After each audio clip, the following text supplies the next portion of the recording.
Morning voice എന്ന പ്രതിദിന വചനധ്യാന പരമ്പരയിലേക്ക് ഏവർക്കും സ്വാഗതം. വാഗ്ദത്തനാടതിലെ ശാശ്വതമാം വീട്ടിൽ സേവകർ ദേവദൂതരല്ലോ.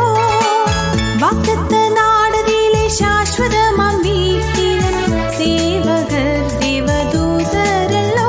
ദൈവപൊന്മുഖം ദിനം കണ്ടിടും, ശുദ്ധരോടുന്ന ഞാൻ സ്തുതിച്ചിടും. ദൈവപൊന്മുഖം ദിനം കണ്ടിടും, ശുദ്ധരോടുന്ന ഞാൻ സ്തുതിച്ചിടും. തേജസ്സിലേശുവിൻ പൊന്മുഖം ഞാൻ കാണും, കാലമേറ്റം ആസന്നമേ. ഇന്ന് നമ്മോട് ധ്യാനചിന്ത പങ്കുവയ്ക്കുന്നത് സുശേഷകൻ ജോസഫ് ജോൺ അട്ടപ്പാടി. പ്രാർത്ഥനയോടെ ശ്രവിച്ചാലും. Praise the Lord. ഈ രാവിലെ ഈ ശബ്ദത്തിലൂടെ ഞങ്ങളെ ശ്രദ്ധിക്കുന്ന എല്ലാ പ്രിയപ്പെട്ടവർക്കും നിസ്തുല്യനായ യേശുക്രിസ്തുവിൻ്റെ നാമത്തിലുള്ള സ്നേഹവും വന്ദനവും അറിയിക്കുകയാണ്. ഇന്നത്തെ നമ്മുടെ ധ്യാന ചിന്തയ്ക്കായി മത്തായിയുടെ സുവിശേഷം 6-ാം അധ്യായം 12-ാമത്തെ വാക്യം നമുക്ക് വായിക്കാം. ഞങ്ങളുടെ കടക്കാരോട് ഞങ്ങൾ ക്ഷമിച്ചിരിക്കുന്നത് പോലെ ഞങ്ങളുടെ കടങ്ങളെ ഞങ്ങളോടും ക്ഷമിക്കണമേ. ഇത് കർത്താവ് നമ്മെ പഠിപ്പിച്ച പ്രാർത്ഥനയാണെന്ന് നമുക്കെല്ലാവർക്കും അറിയാം. മത്തായിയുടെ സുവിശേഷം 6-ാം അധ്യായം 9 മുതൽ 13 വരെയുള്ള ഈ പ്രാർത്ഥനയിൽ 7 അപേക്ഷകളാണ് ഉള്ളത്. അതിൽ ഒന്നാണ് ഇപ്പോൾ നാം വായിച്ചത്. ഇത് ക്ഷമയെപ്പറ്റിയാണെന്നും നമുക്ക് അറിയാം. നമ്മുടെ കടക്കാരോട് നാം ക്ഷമിച്ച ശേഷമാണ് ഇത് പ്രാർത്ഥിക്കേണ്ടത്. നമുക്ക് എത്രമാത്രം ആ വാക്കുമായി അടുപ്പമുണ്ട് എന്ന് നാം പരിശോധിക്കുന്നതും നന്നായിരിക്കും. എന്താണ് ക്ഷമ? ഒറ്റ വാക്കിൽ നമ്മൾ പറഞ്ഞാൽ തെറ്റ് ചെയ്ത വ്യക്തിക്ക് മാപ്പ് കൊടുക്കുന്നതാണ് ക്ഷമ. അല്പം കൂടെ വിശാലമായ അർത്ഥത്തിൽ നമ്മളത് ചിന്തിച്ചാൽ, നമ്മെ വേദനിപ്പിക്കുകയും ദുഃഖിപ്പിക്കുകയും ചെയ്ത വ്യക്തിയോട് വിരോധം വെച്ചുകൊണ്ടിരിക്കാതെയും നമ്മൾ അനുഭവിച്ച വേദനയ്ക്കും നഷ്ടത്തിനും പരിഹാരം ചെയ്യണമെന്ന് പ്രതീക്ഷിക്കാതെയും അത് പൂർണ്ണമായി വിട്ടുകളയുന്നതിനെയാണ് ക്ഷമിക്കുക എന്ന് അർത്ഥമാക്കുന്നത്. ക്ഷമിക്കുക എന്നത് വിശ്വാസികൾക്കുള്ള ഒരു കൽപ്പനയും കൂടെയാണ്. എഫേസ്യ ലേഖനം 4:32 നമ്മൾ വായിക്കുന്നു, നിങ്ങൾ തമ്മിൽ ദയയും മനസ്സലിവും ഉള്ളവരായി ദൈവം ക്രിസ്തുവിൽ നിങ്ങളോട് ക്ഷമിച്ചതുപോലെ അന്യോന്യവും ക്ഷമിപ്പീൻ. കൊലോസ്യ ലേഖനം 3:13 നമ്മൾ വായിക്കുന്നു, കർത്താവ് നിങ്ങളോട് ക്ഷമിച്ചതുപോലെ നിങ്ങളും ചെയ്യുവീൻ.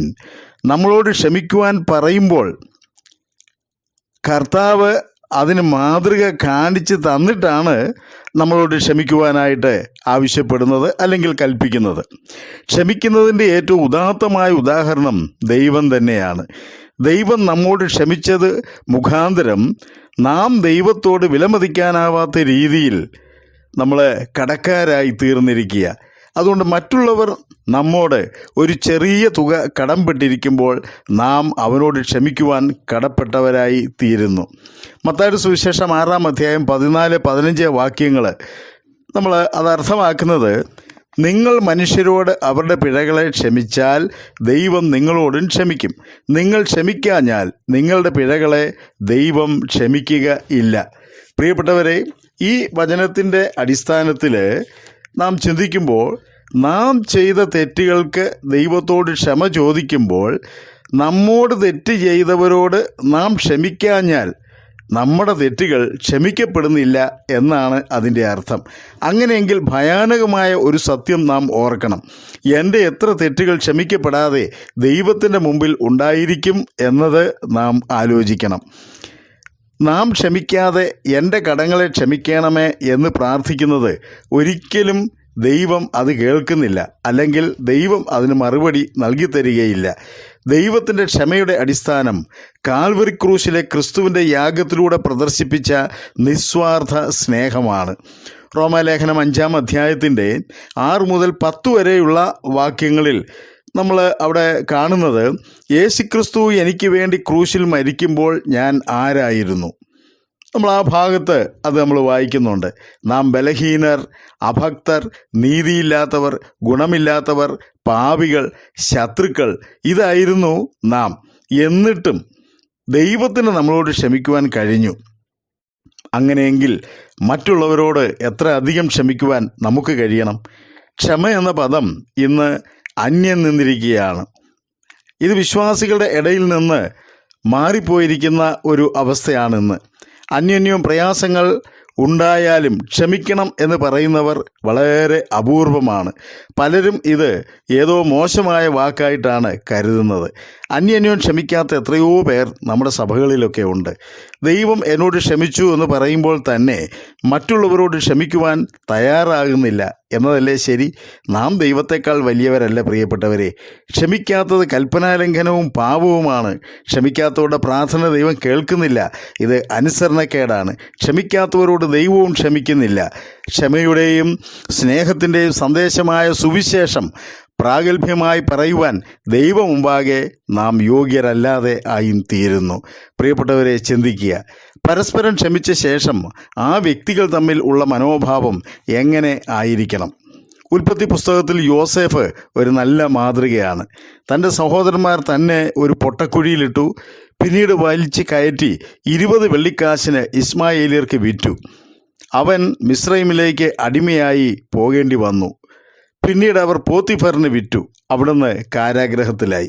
എന്നാൽ ദൈവം തന്നെ ഉയർത്തി. താൻ മിസ്രൈമിലെ മന്ത്രിയായി.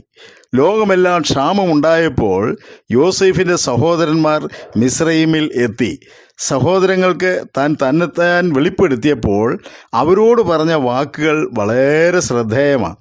ഉൽപ്പത്തി 45:5 നമ്മൾ വായിക്കുന്നുണ്ട്. അവിടെ യോസേഫ് തൻ്റെ സഹോദരന്മാരോട് പറയുക, നിങ്ങളുടെ സഹോദരൻ യോസേഫാകുന്നു ഞാൻ. എന്നെ ഇവിടെ വിറ്റതുകൊണ്ട് നിങ്ങൾ വ്യസനിക്കേണ്ട, വിഷാദിക്കുകയും വേണ്ട. ജീവരക്ഷയ്ക്കായി ദൈവം എന്നെ നിങ്ങൾക്ക് മുമ്പേ അയച്ചതാകുന്നു. തന്നെ ഇത്രയും ദ്രോഹിച്ച തൻ്റെ സഹോദരന്മാരോടാണ് ഇത് പറഞ്ഞത്. നാം ആയിരുന്നു എങ്കിൽ ഈ വാക്കുകൾ എങ്ങനെ വ്യത്യാസപ്പെടും എന്ന് ചിന്തിക്കേണ്ടതും ആവശ്യമാണ്. ഇതാണ് ക്ഷമയുടെ വിശാല അർത്ഥം. തന്നെ ഉപദ്രവിച്ച സഹോദരന്മാരോട് ഹൃദയപൂർവ്വം ക്ഷമിച്ചു, സ്നേഹപൂർവ്വം സ്വീകരിച്ചു. നമ്മൾ അതിൻ്റെ 15-ാമത്തെ വാക്യത്തിൽ നമ്മൾ വായിക്കുന്നു, അവൻ സഹോദരന്മാരെ ഒക്കെയും ചുംബിച്ചു, കെട്ടിപ്പിടിച്ചു കരഞ്ഞു. അതിൻ്റെ ശേഷം സഹോദരന്മാർ അവനുമായി സല്ലപിച്ചു. എൻ്റെ പ്രിയ സഹോദരന്മാരെ, ഒന്ന് കണ്ണടച്ച് തുറക്കുമ്പോഴേക്കും എന്ത് വേണമെങ്കിലും സംഭവിക്കാം. അതുകൊണ്ട് മനസ്സ് തുറന്ന് ക്ഷമിക്കുക, സ്നേഹിക്കുക. നമുക്കാർക്കും അറിയില്ലല്ലോ ഇനി ഒരിക്കൽ കൂടെ അതിനുള്ള അവസരം ലഭിക്കുമോ ഇല്ലയോ എന്ന് ചിന്തിക്കുവാൻ ദൈവം നമ്മെ ഓരോരുത്തരെയും സഹായിക്കട്ടെ എന്ന് പ്രാർത്ഥിച്ചുകൊണ്ട് ഈ സന്ദേശം ഇവിടെ അവസാനിപ്പിക്കുന്നു. ദൈവനാമം മഹത്വമുള്ളതാകട്ടെ. God bless you.